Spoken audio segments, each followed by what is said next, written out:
4 की घंटी जैसे ही बजे हर बड़ी खबर रफ्तार पकड़े, क्योंकि हम लाए हैं 4 ऐसी दमदार खबर हमारे खास शो 4 के चक्रव्यूह में।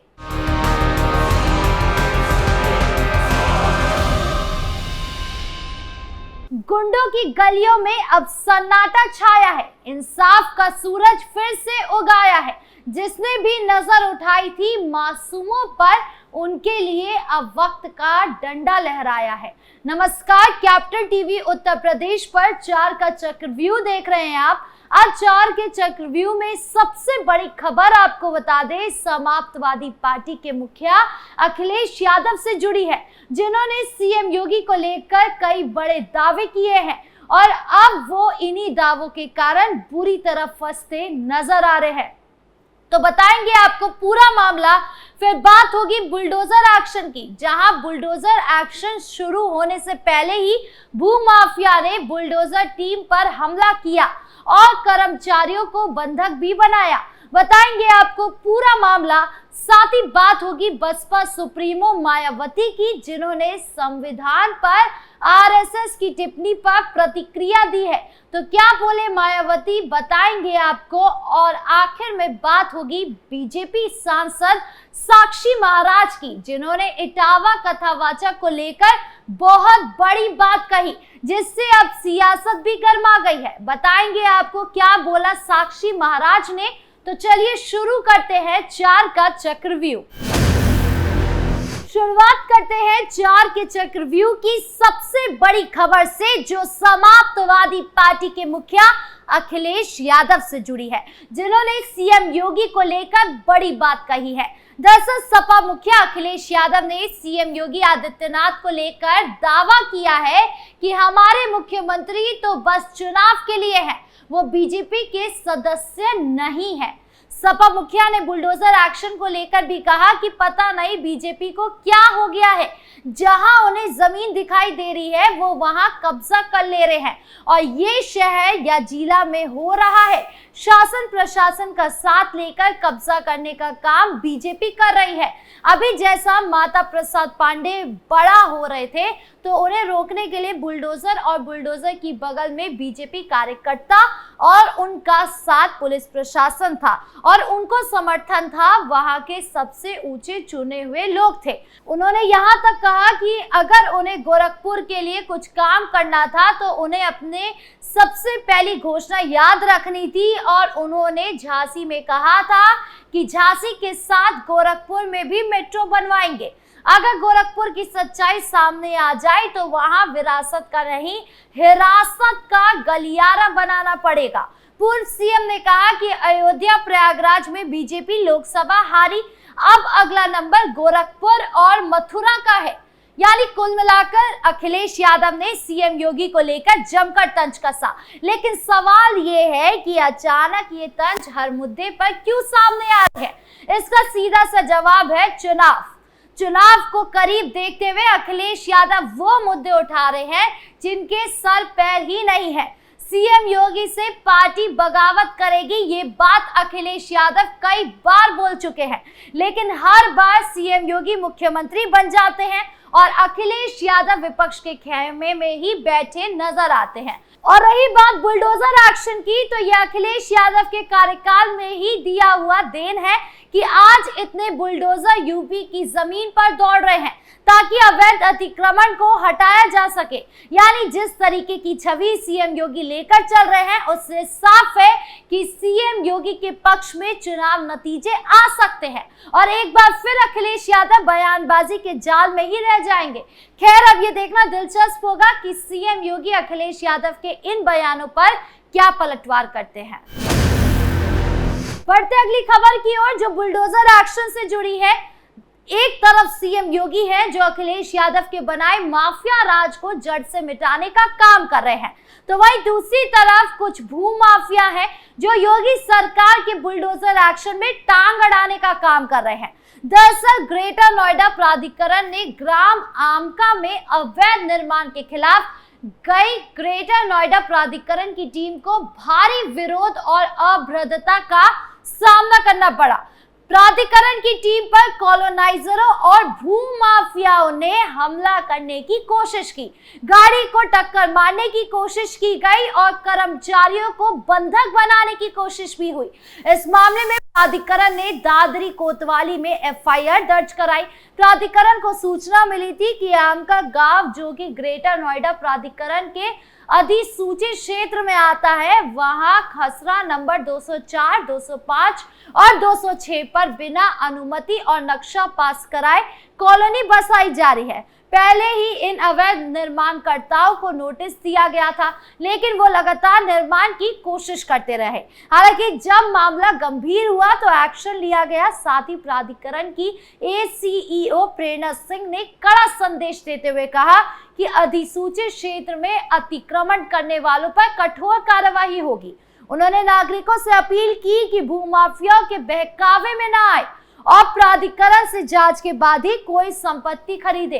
कभी भूमाफिया अपनी गुंडाई दिखाने की कोशिश करते हैं तो कभी अखिलेश यादव बुलडोजर एक्शन पर सवाल उठाते हैं। हालांकि सीएम योगी ने भी अखिलेश यादव के इन्हीं बयानों का मुंहतोड़ जवाब देते हुए कहा कि अखिलेश यादव एक ऐसे नेता है जिन्होंने सत्ता में रहते हुए माफियाओं के सामने घुटने टेक दिए, माफियाओं को इतनी आजादी दी कि वो कहीं भी जाकर अतिक्रमण कर सकते हैं।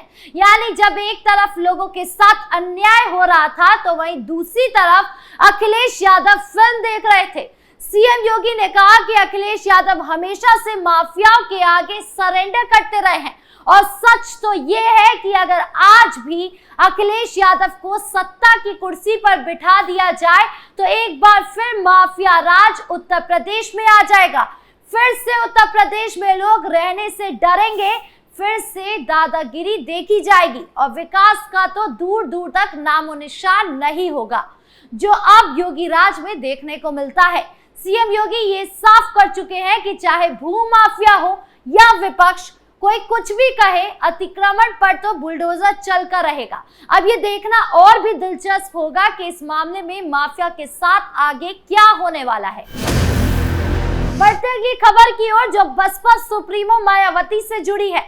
दरअसल आरएसएस के सरकार्यवाह दत्तात्रेय होसवाले ने 27 जून को दिल्ली में एक कार्यक्रम के दौरान संविधान के प्रस्तावना में समाजवादी पार्टी और धर्मनिरपेक्ष शब्दों को हटाने की वकालत की। उन्होंने कहा कि ये शब्द 1975 के आपातकाल के दौरान 42वें संशोधन के जरिए संविधान में शामिल किए गए थे और इन्हें कृत्रिम मानते हुए हटाने की आवश्यकता है। और इसी बयान को लेकर बसपा सुप्रीमो मायावती ने बयान दिया है। बसपा चीफ मायावती ने कहा कि समय समय पर संविधान में गैर जरूरी परिवर्तन किए गए हैं। उन्होंने कहा कि भारतीय संविधान की मूल भावना प्रस्तावन में दर्शाया गया है, उसमें छेड़छाड़ नहीं करनी चाहिए। बसपा चीफ मायावती ने कहा कि दोनों पार्टियों के दिल में कुछ और जुबान पर कुछ और होता है। मायावती ने कहा कि पार्टियों को अपने संकीर्ण विचार से ऊपर उठकर संविधान से छेड़छाड़ नहीं करनी चाहिए। मायावती ने कहा कि हमें भी अपनी आवाज को देश भर में उठाना पड़ेगा।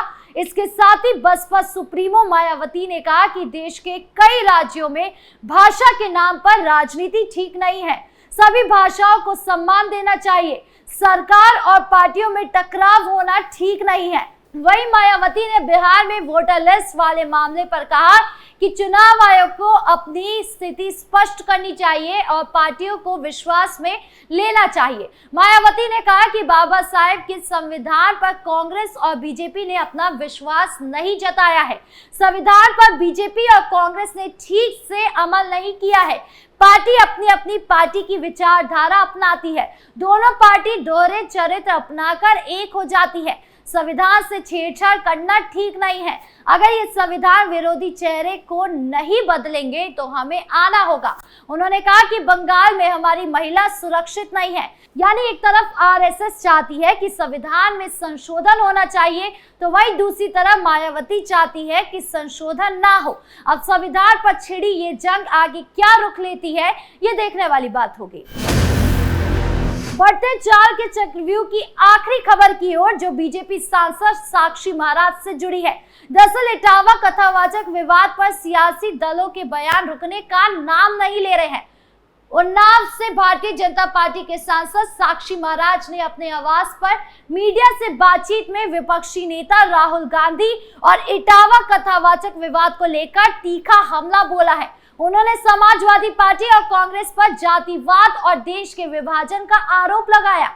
बीजेपी सांसद साक्षी महाराज ने इटावा के कथावाचक कांड पर समाजवादी पार्टी और अखिलेश यादव पर निशाना साधते हुए कहा कि सपा के दिमाग में जातिवाद का जहर भरा हुआ है।